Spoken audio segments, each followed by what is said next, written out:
Right everyone, not good news. If you saw my last video, this is just a continuation, to be fair. I didn't even make it home. I stopped off the garage to go and get some coolant and put that in, and then tried to start the car and it wouldn't start. So it just, well, it did start, it just came up with engine fault and then reduced acceleration. To be honest, I thought it was going to be stuck at the garage or the petrol station. And that's all it did. It kept on doing that, and then suddenly it come back into life, and I've managed to park up where I need to park. So we're basically going to take the cluster out now. I think we need to get that done. I think that's the way forward. Right guys, I've not done this before, so I believe it's fairly simple to get the cluster out. We need to get this whole cluster out. Okay, so we're going to lift this part up. This should just pull up and clip out like so, and then move that back, and then there's two torque screws, one over here and one over there. So let's get a torque bit, and let me show you that. Just one there, if it focus. Not going to focus. Just one there basically, and one on the other side. There you go. Right, so let's get this out. So this has now become the removal of the cluster gauges. Wonderful. Right, it's a T20, and we're going straight in, and I'm going to get this out. I'll put the extension on, but I might be.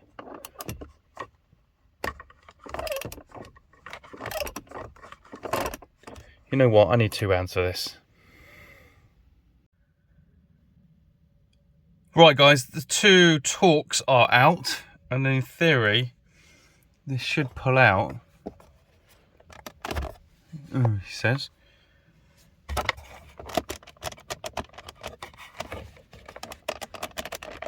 It doesn't feel like it's going to come out.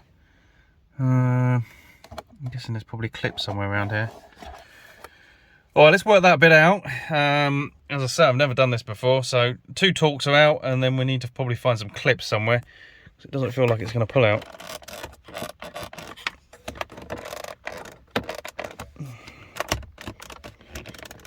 No, it definitely doesn't feel like it's going to pull out.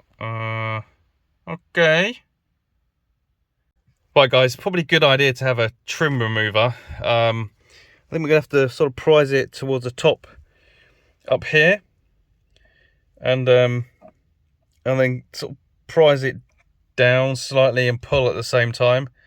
I think there's 3 tabs to push down along the top, so we're gonna have to be gentle. So let's try and do that now. And just get in there. Oh shit, try and get in there without breaking anything. Oh, great. It's just what I bloody need. Well, let's go. Aha, right guys, that was very simple. So I just put this in the top and push it down, and there you go, it just pops itself out. Well, that was very simple, very simple. Ha ha ha ha. So there you go, you just put your trim remover in, push down, and it comes forward like this. Right, so we just got to get the, there is a, oh shit. There is a wire at the back, or clip, that you will need to take out, so be very careful at this stage. Right guys, so there's a tab just on this left hand side, you can probably see it here. So we're just going to take that out to remove the cluster. I don't think it'd be too much of a problem, but we just got to get in there. I'm going to need a light, so I can't do this with one hand. But, so, simple so far. 2 torque screws, push at the top, expose these clips here, basically, as you just get sort of prising it, and it just drops that forward. So it's fairly easy. Let's try and get this out a little bit and see if we can get that clip. So that was pretty simple so far. Right guys, just on the back, there's a clip here, which I think you just need to push down to then pull out, I think, is how that... Oh no, it looks like a safety clip. Oh, I see, okay. So push that down and pull this up I'll show you that now. Okay, so this is just like a fold back safety clip. So you pull it back, there you go, like that. And then this should now come out, but I'm going to use 2 hands, in fact. Yes, so it just slides out. Like so, there you go. And now your cluster is out. Oh, let's not scratch the steering wheel. Ay, ay, ay. Okay, let's try not to damage anything, Chris. Let's just... Haha! We have it! There you go, cluster out. Oh, that was pretty simple, to be honest. Oh, well, there you go. And then we have no cluster. So we're going to pack this up and get this sent out. And hopefully that solves the issue, he says. As you probably are aware, this tends to happen quite common to the Focuses. So they won't need resoldering. So yeah, we're going to get this packed up and then sent out. And fingers crossed this solves the issue. Fingers crossed. Right, guys. So that's the cluster removal. Pretty simple, to be honest. Not that difficult at all. 2 screws, 2 torque screws, 12 T12s. Push at the top with your trim remover tool, and then it just comes forward, leans forward, and you're able to take the clip out the back. Very, very simple. So at least we've got that removed. We're going to get that sent off, and hopefully this solves the issue. And if it doesn't, then oh man, I'm going to be not a happy man.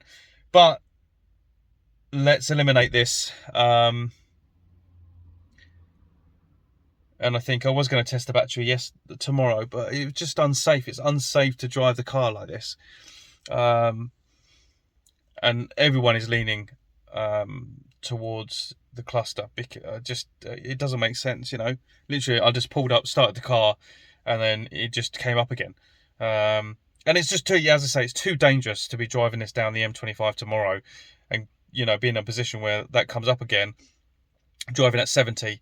It's just not worth the risk. So let's get this sent off, and as I say, hopefully this just solves the problem. But it's really annoying, really annoying timing, to be honest. Especially because the DS3 at the moment has its own issues. We haven't spoken about the DS3 for a while. We've got lower arm bush issue on it. It's been knocking. Nobody could find the actual issue with it. It's been knocking, basically. And so we have... Well, it was supposed to have been done 2 weeks ago, but unfortunately the lower arms that were ordered were the wrong ones, because the performance model has a different setup, basically. So we've had to delay it by 2 weeks, and because we took the arm off and then we put it back on again, obviously it still has that knocking, but also the tracking really needs to be done when you're taking an arm off, and so it's just caused basically more problems. The car feels awful. It sounds worse than it did before, and I need to get that fixed, and hopefully we can get that fixed Friday, because now I'm in a position where I've got 2 broken cars. Yeah, great. Okay, right guys, cluster is out, it's bagged up, we are ready to go. So we are leaving the car and getting this cluster off. And I guess what we could probably do is, if we're doing the soldering, we might as well do the faces, and we might as well put new LEDs in as well.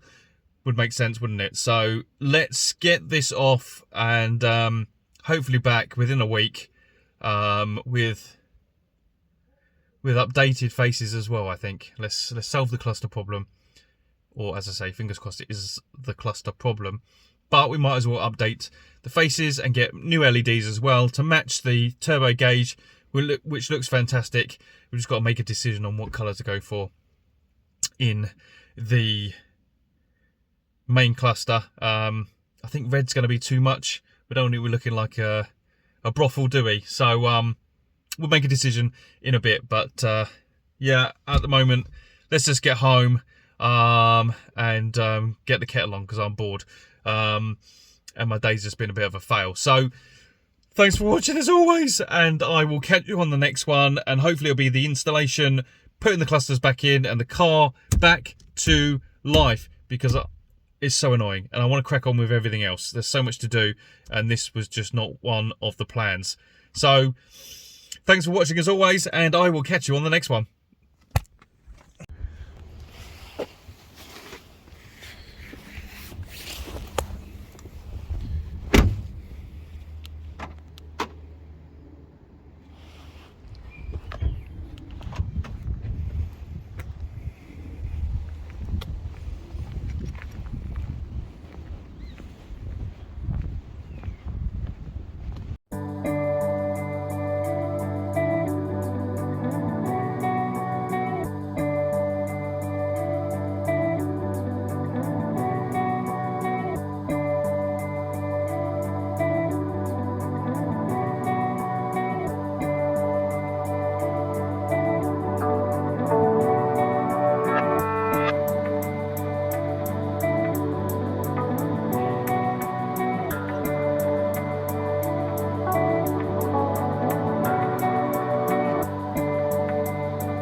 Against my